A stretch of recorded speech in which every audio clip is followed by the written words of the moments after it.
दोस्तों नमस्कार। सुनो भाई घुड़सवार, मगध किधर है? मगध से आया हूं और मगध मुझे जाना है। किधर मुड़ूं? उत्तर के दक्षिण या पूरब के पश्चिम में? लो वह दिखाई पड़ा मगध, लो वो अदृश्य। कल ही तो मैंने मगध छोड़ा था, कल ही तो कहा था मगध वासियों ने मगध मत छोड़ो। मैंने दिया था वचन सूर्योदय के पहले लौट आऊंगा। ना मगध है ना मगध, तुम भी तो मगध को ढूंढ रहे हो। बंधुओं, यह वह मगध नहीं जिसे तुमने पढ़ा है किताबों में, यह वह मगध है जिसे तुम मेरी तरह गंवा चुके हो। जी दोस्तों, आज जिक्र बिहार का करने वाले हैं। बिहार में चुनाव का ऐलान हो चला है और शायद बिहार को हर बिहारवासी गंवा चुका है। सत्ता ने अपनी सियासत तले बिहार को ले लिया है और हम लोग बिहार को खोज रहे हैं। एक ऐसे बिहार को जिसके जरिए इस देश के भीतर में बुद्धिजीवियों की मौजूदगी रहती थी, नए नए आविष्कार में उसकी मौजूदगी होती थी, उच्च शिक्षा में मौजूदगी होती थी।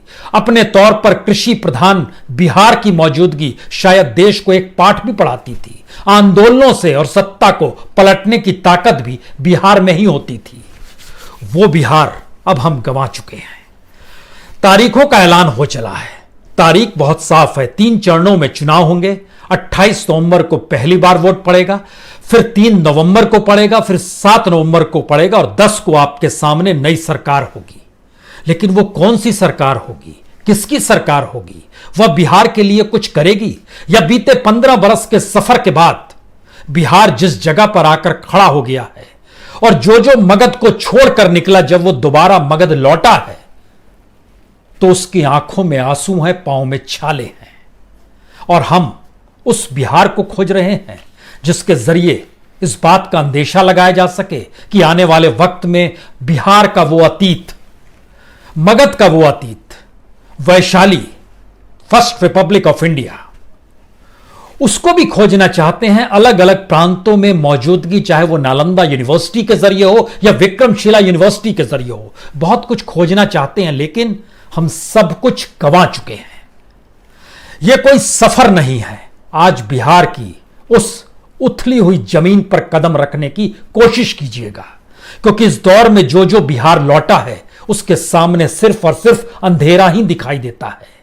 40 लाख प्रवासी मजदूर जब बिहार के 16 जिलों में लौटे, 16 नहीं कहिए, अगर सबको मिला दीजिएगा तो 32 जिलों में लौटे, उनके पास रोजगार आज भी नहीं है। यह वही बिहार है जहां बेरोजगार युवाओं की फौज इतनी ज्यादा है कि रजिस्टर्ड बेरोजगारों की तादाद 55 लाख है, जो ग्रेजुएट हैं, काम नहीं है किसी के पास। यह वही बिहार है जहां पर व्यापारी कंगाल हो चला है और उनकी तादाद 15 लाख से ज्यादा की है।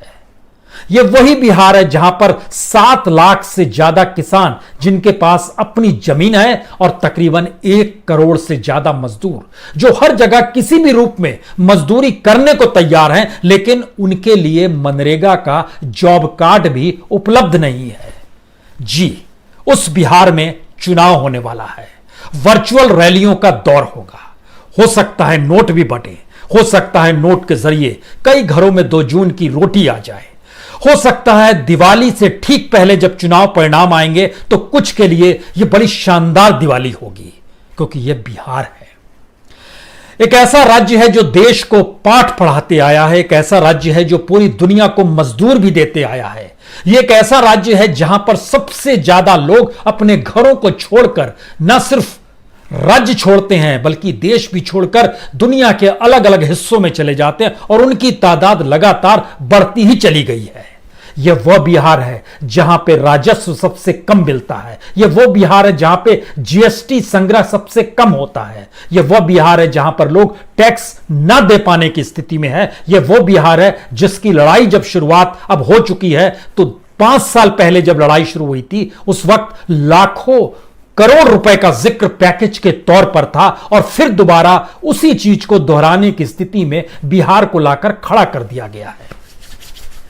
बिहार के सच को हमें लगता है बिहार से बाहर रहने वाले बिहारियों को जरूर जानना चाहिए, और जो बिहार के भीतर हैं हर दिन पल पल अपने घर के भीतर के अंधेरे को भी देखते हैं और आने वाली पीढ़ियों के सामने कितना व्यापक अंधेरा है, चाहे वो शिक्षा को लेकर हो, चाहे स्वास्थ्य को लेकर हो, चाहे पीने के स्वच्छ पानी को लेकर हो, चाहे बिजली को लेकर हो, चाहे रोजगार को लेकर हो, किसी भी तरीके से कोई उजियारा किसी को दिखाई देता नहीं है। तो उस बिहार को आप कैसे देखेंगे? तारीखों के अक्स तले देखेंगे? चुनावी राजनीतिक दलों की जीत तले देखेंगे? इस आंकड़े को समझना चाहेंगे कि 10 नवंबर के बाद किसे जीत मिलेगी? बिहार के भीतर घूमिएगा तो लगेगा नीतीश कुमार हार रहे हैं। मैनेजमेंट को समझिएगा तो समझ जाइएगा बीजेपी जीत रही है और बीजेपी के साथ ही नीतीश कुमार खड़े हैं। यह कौन सा गणित है जो गणित कहता है हार रहे हैं, मैनेजमेंट कहता है जीत रहे हैं? यह कौन सी परिस्थिति है? अब रैलियों का शोर नहीं होगा, लालू यादव के मुहावरे नहीं होंगे, नीतीश कुमार की अपनी शैली भी नहीं होगी, और ना ही चाहे वो मांझी हो, चाहे वो कुशवाहा हो, चाहे चिराग हो, चाहे तेजस्वी हो, उनका कोई रौबदार भाषण भी नहीं होगा। यह तो एक अजीबोगरीब चुनाव है जिसमें मौत की आहट बार बार महामारी के जरिए हर घर के सामने दस्तक दे रही है, लेकिन चुनाव देने जाना है। चुनावी रणनीति इससे पहले कहती थी कि आखिरी घंटे में ही तय होता था कि दरअसल वोटर क्या सोचता है और किस पार्टी को जिताना है, किस दल को हराना है, किस कैंडिडेट को जिताना है। लेकिन आखिरी घंटा उन कोरोना वायरस से प्रभावित पॉजिटिव लोगों के लिए होगा जो बीमारी से ग्रसित है और उन्हें नहीं पता है वो जीवित रहेंगे वोट डालने के बाद कि नहीं रहेंगे, क्योंकि वो पॉजिटिव होंगे। गजब का इलेक्शन कमीशन है, गजब का देश है। पार्लियामेंट थक के हार गई, 10 दिन के बाद चल नहीं पाई, मंत्री मर गए इस दौर में, मंत्री पॉजिटिव हो गए इस दौर में। सब कुछ इस देश के भीतर हो रहा है। इस देश में पार्लियामेंट तब शुरुआत में चल रही थी जब दुनिया कोरोना वायरस को देख रही थी और हम अमेरिकी राष्ट्रपति का स्वागत कर रहे थे। कमाल का देश है।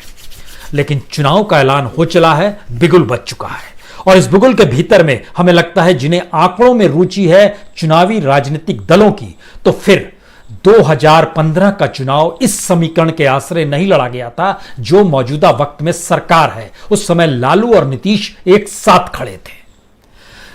झटका दिया नीतीश कुमार ने, लालू अलग ही नहीं हुए बल्कि लालू जेल तक पहुंच गए और जेल में ही है, और अब वो बीजेपी के साथ खड़े हैं। 243 सीट, इन 243 सीटों का समीकरण बहुत साफ था कि 122-123 विधायक चाहिए। जरा सा किसी ने पलटा मारा और उस दूसरे की सरकार बन गई, दूसरे के साथ आकर खड़े हो गए। लेकिन बीते 15 बरस के भीतर बिहार का सच क्या है? एजुकेशन सिस्टम और जर्जर हो गया, जीडीपी और नीचे चली गई, विकास दर और नीचे चला गया, इंडस्ट्री का प्रोडक्शन और नीचे चला गया, एग्रीकल्चर का विकास दर और खस्ता हाल में हो गया। मंडियों की हालत की चर्चा हो रही है, लेकिन बिहार के युवा हो या किसान हो या मजदूर हो एक दौर में देश की सत्ता को बदलने की ताकत रखते थे। लेकिन आज की तारीख में स्थिति उनके भीतर की इतनी जर्जर है कि वह अपने ही 2 जून के लिए आंदोलन करने के लिए सड़क पर नहीं उतर पाते हैं। इस हालत में लाकर बिहार को पॉलिटिशियंस ने खड़ा किया है। उस समय जनता दल यूनाइटेड को 17% वोट मिले थे, जिनके नेता नीतीश कुमार इस समय मुख्यमंत्री हैं, उनको 71 सीटें मिली थी। आरजेडी को ज्यादा मात्रा में वोट मिले थे 18%, और सीटें भी ज्यादा मिली थी 80%। उनके नायक जेल में है, उनके नायक मुख्यमंत्री बने हुए। बीजेपी विरोध में खड़ी थी, जिनको 24% वोट मिला था, इन दोनों की तुलना में ज्यादा था, लेकिन सीटें कम थी 53। इसमें कोई रुचि जागृत हो पा रही है? कांग्रेस को 27 सीटें मिली थी, 7% वोट मिला था। इसमें कोई रुचि जागृत होती है? या फिर इस बात में रुचि जागृत होती है कि दरअसल यह जो 243 विधायकों की फौज थी, उन 243 विधायकों का सच क्या था? हमें लगता है उसको जान लीजिए पहले, तब उसमें आप चीजों में थोड़ी रोचकता पैदा होगी, क्योंकि फिर से वही परिस्थिति आने वाली है। एसोसिएशन फॉर डेमोक्रेटिक राइट्स और इलेक्शन वॉच की रिपोर्ट बतलाती है कि इन 243 विधायकों में से जब 240 विधायकों का आकलन किया गया तो पता चला इसमें 11 विधायक ऐसे हैं जिन्होंने ऊपर मर्डर का चार्ज है, जो मौजूदा वक्त में भी हैं, चुनाव भी लड़ेंगे। 30 विधायक ऐसे हैं जिन पे अटेम्प्ट टू मर्डर यानी धारा 307 दर्ज है। एक विधायक के ऊपर तो रेप है, आईपीसी की 376 धारा है, और टोटल में आइएगा तो हर दूसरा तीसरा विधायक अपराधी है, क्योंकि अपराधों की संख्या जो इन्होंने अपने हलफनामे में लिखी है 136 विधायक अपराधी कैटेगरी में आते हैं। उसमें भी जो गंभीर, जिसमें हमने हत्या का जिक्र किया, जिसमें हमने हत्या के प्रयास का जिक्र किया, जिसमें हमने रेप का जिक्र किया, जिसमें डकैती का जिक्र होगा, जिसमें फिरौती का जिक्र होगा, ऐसों की तादाद 94 विधायक, यानी हर तीसरा विधायक, हर दूसरे के बाद खड़ा विधायक क्रिमिनल है। आप क्या चाहते हैं? स्थिति इतनी भर नहीं है। इन विधायकों की कोई सरोकार जनता से कैसे हो सकते हैं? ये जो अपराधियों की फहरिस्त है 136 सभी करोड़पति हैं, क्योंकि मौजूदा वक्त में आंकड़े बतलाते हैं कि करोड़पति लगभग सभी हो गए हैं, लेकिन 2015 में जब आप चले जाइएगा तो उस समय करोड़पतियों की तादाद 160 एमएलए की थी और अब यह संख्या पार करके 222 हो चली है। सभी करोड़पति हैं, लेकिन बिहार की यह स्थिति नहीं है। बिहार की औसत आय यह है कि 121 रुपए रोज में हर बिहारी जीता है। अगर औसत आय निकालिएगा 3,500 रुपए से वहां महीने की आय पार नहीं होती है। 40-45 हजार के बीच में सालाना आय है पूरे बिहार की जीडीपी के हिसाब से औसत आय जो है, लेकिन विधायकों की आय करोड़पति में है। विधायकों के ऊपर अपराध भरे पड़े हैं। अब आप क्या करेंगे? बिहार में वैसा ही चुनाव होने जा रहा है जिसमें जाहिर है जो सत्ता के जरिए आपको सुविधाएं मिलती हैं, जो सत्ता आपको विशेषाधिकार दे देता है, उसकी एक अजीबोगरीब लड़ाई है और उसमें चुनाव हारने वाले को भी टैक्स पेयर का पैसा पेंशन के तौर पर भी दिया जाता है। यह कमाल की स्थिति है। लेकिन उस राज्य में अब चुनाव होने वाला है और वो एक ऐसा राज्य है जहां का एजुकेशन सिस्टम कितना जर्जर है, जहां का हेल्थ सिस्टम कितना जर्जर है, इसको भी सुनिएगा तो पांव के छालों में से खून रिसना बंद नहीं होगा, उसमें पस आ जाएगा। WHO कहता है कि 1000 लोगों पर एक डॉक्टर रहना चाहिए। इस देश की रिपोर्ट कहती है कि भारत जैसे देश में 11,000 लोगों पर एक डॉक्टर है और बिहार की स्थिति यह है कि लगभग 29,000 लोगों पर एक डॉक्टर है, जो सबसे बुरी स्थिति में है। बिहार की स्थिति यह है कि बिहार गरीबी की दृष्टि से, जर्जरता की स्थिति से, इंफ्रास्ट्रक्चर की स्थिति से, इंडस्ट्रियल बेल्ट के हिसाब से, खेती में जो उपज होती है उसको बेचने की दृष्टि से, किसानों की कमाई के लिहाज से सबसे नीचे है। लेकिन रोचकता यह रहेगी कि इस देश की प्रधानमंत्री की रुचि भी उसी बिहार चुनाव में होगी। बिहार